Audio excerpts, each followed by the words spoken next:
Assalamualaikum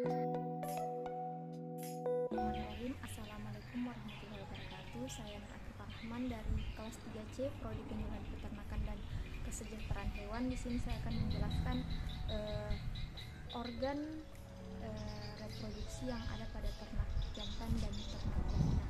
Yang pertama itu organ dan fungsi organ reproduksi ternak sapi jantan. Yang pertama itu testis. Testis itu adalah organ reproduksi primer pada ternak jantan.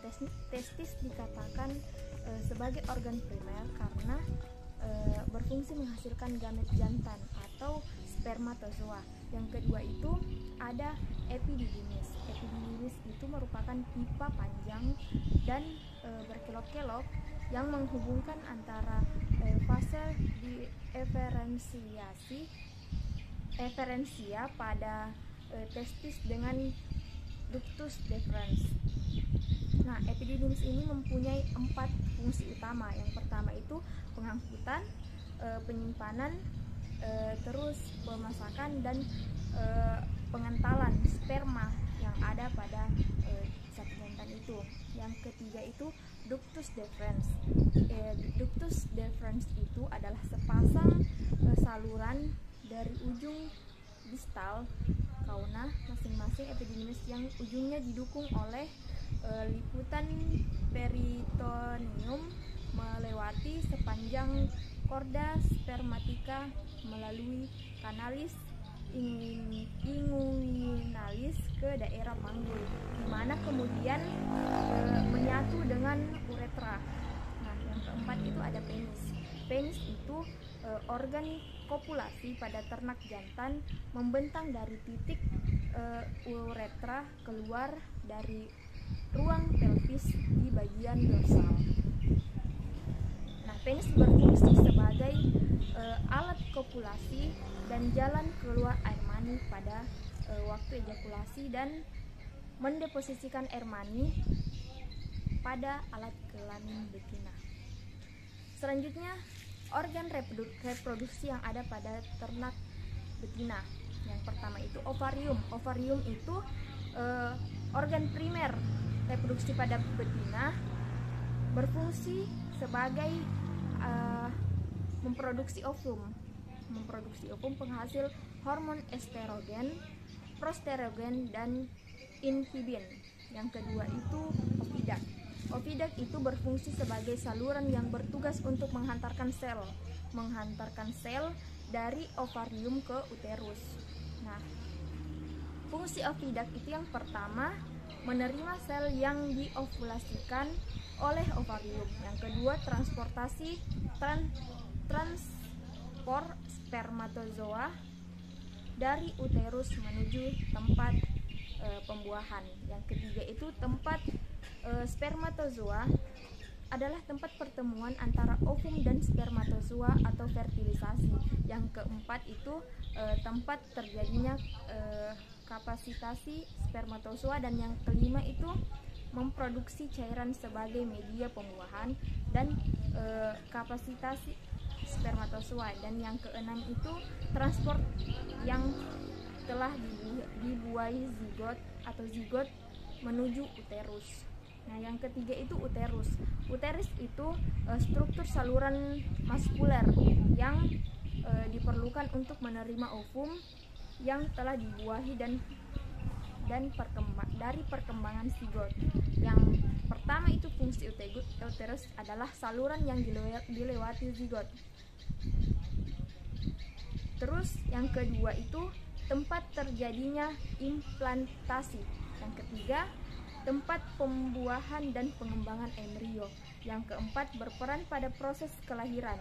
Dan yang kelima pada hewan betina yang tidak ginting berfungsi mengatur siklus estrus dan fungsi korpus luteum dengan memproduksi PGF2 alfa.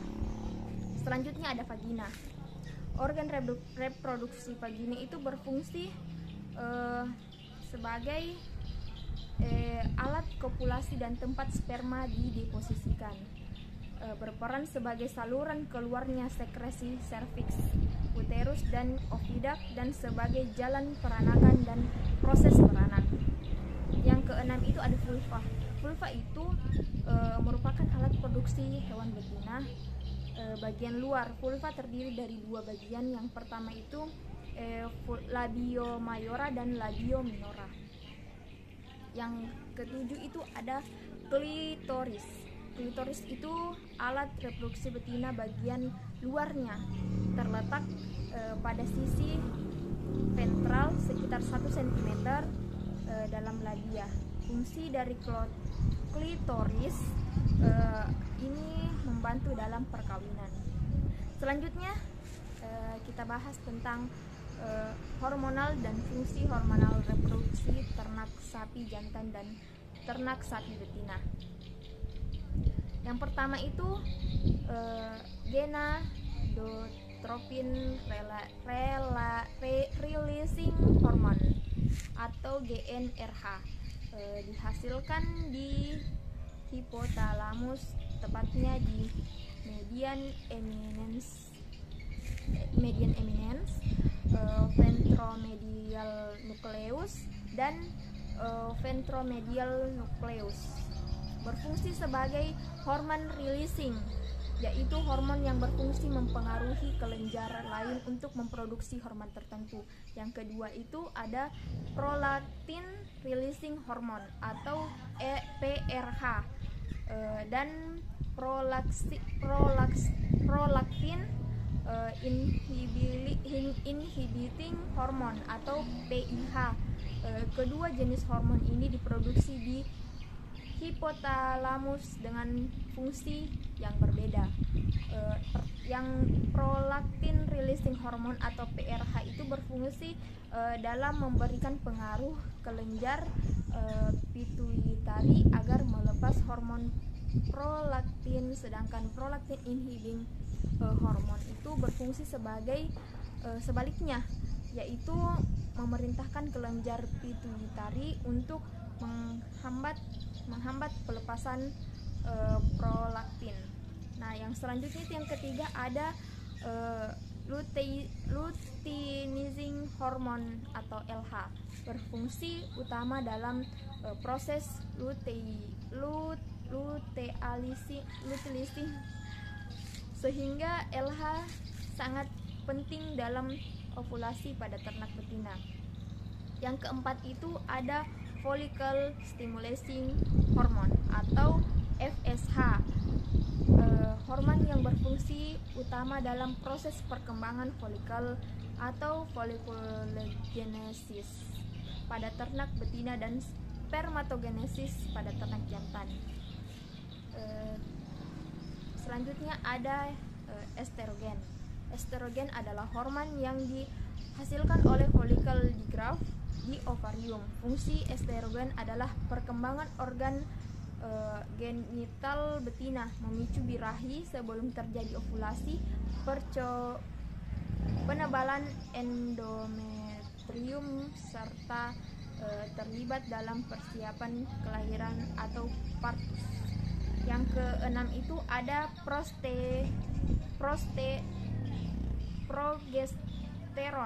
progesteron atau P4, yang itu adalah hormon yang diproduksi oleh corpus luteum dan berfungsi dan termasuk ke dalam golongan hormon steroid. Progesteron berfungsi dalam persiapan implantasi saat terjadi fertilisasi, serta mendukung fisiologi uterus pada saat kebuntingan dan perkembangan embrio. Selain itu, progesteron juga berfungsi menghambat LH dalam bentuk memberikan feedback saat tidak terjadi kebuntingan, sehingga korpus luteum mengalami lisis sehingga gelombang perkembangan folikel yang baru dimulai. Yang ketujuh itu ada testosteron. Testosteron ini biasa dikenal sebagai hormon jantan atau androgen maksud saya. Disebut sebagai hormon jantan karena estrogen berfungsi untuk perkembangan organ reproduksi terhadap ternak jantan. Nah, termasuk berperan penting dalam pubertas serta kemunculan karakteristik primer untuk jantan. Hormon ini dihasilkan oleh sel lidik di dalam testis dan berfungsi untuk produksi dan perkembangan spermatozoa.